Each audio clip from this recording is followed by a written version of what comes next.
Greatest common factor.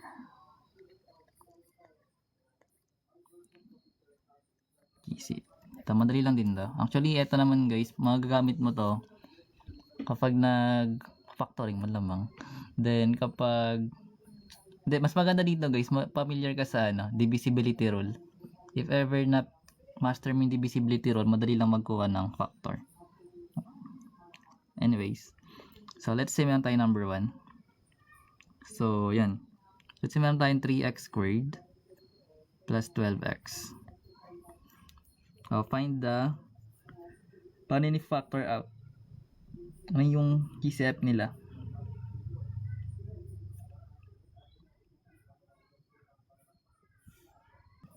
Anyways, kapag ganito yung given guys, pag pinactor out natin to, ititignan natin yung coefficient niya kung pwede siya ma-factor out pati yung variable. Then sa pagdating guys sa variable, yung pinakamababang exponent. So yung 3 tsaka 12, automatic, makuha natin dyan is 3 kasi divisible sila both by 3. Yun yung pinakamataas. Then sa variable, may pare silang variable x. So x squared yung isa x lang. So kunin natin yung pinakamababa. Then divide na natin siya. Divide mo lang to dito. So 3x squared divide 3x, may matitira pang isang x. Then 12x divide 3x, may matitirang 4. So yung GCF natin guys is yung 3x, pero ito yung factored form niya. Pag pinactor out. Next, number 2.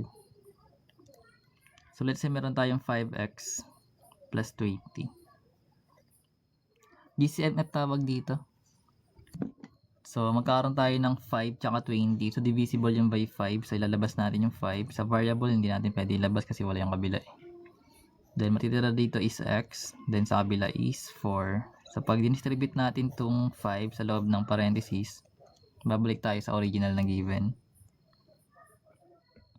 Then, number 3. Let's say, meron tayong x squared minus 7x. Hindi. Meron tayong x squared minus 7x. So, sa coefficient kasi 1 lang yun, tsaka negative 7. While sa variable, pwede natin ilabas. So, matitira yung, malalabas natin yung x. Then, ito pag dinivide natin, magiging x na lang. Then, sa kabila is, matatanggal yung variable. So, pag dinistribute natin yan, ito pa rin kakalabasan. Next tayo, number 4. So, let's say meron tayong 10a squared minus 15a. Naman guys, hindi, real talk lang. Hindi yun real talk yun. So ito meron tayong 10a squared minus 15a. So yung 10 tsaka 15 pwede natin ma-divide both by 5. So lalabas natin yon. While sa variable, nalagay ko na yung parenthesis. Sa variable, meron tayong a. So, lalabas natin yung a as well. So, magkakaroon tayo ng 5a. Pinakamababang variable actually yung pinakuha pag GCF. Then, yung 10a squared divide 5a, may matitira pang 2a. Then, yung negative 15 divide 5 is negative 3. So, ito yung kakalabasan. Kasi yung a, magiging 1 na lang yun eh. Next, number 5. So, 6x cubed plus 12x squared minus 18x. Ito yung last para dito. So, meron tayong 6x cubed plus 12x squared minus 18x. Ganun pa rin gagawin. Kunin mo lang yung pinakamataas na factor ng coefficients, then pati sa variable. So, meron kang 6, 12, tsaka 18. So, basically, lalabas natin yung 6 kasi divisible siya by 6, di ba? Yung mga coefficient natin. Then, pagdating sa variable, guys, yung pinakamababa lang. As long as pare-pare sila meron. So, meron ditong x cube, merong x squared, tsaka x. So, ilalabas lang natin yung x kasi siya yung pinakamababang exponent. Then, pwede na natin i-divide both terms. Each term. So, 6x cube divide 6x. May matitirang x squared doon.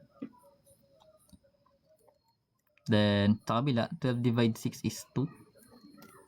Hindi matitira pang x. Then, syempre, sa kabila, may matitirang negative 3. So, ito yung magiging GC GCMF niya. Thank you, Sir AJ. Pero kung gusto mo ito i-factor out, pwede pa rin. Kaso ang ginagawa lang naman natin kasi dito is, ano lang siya, GCMF lang eh.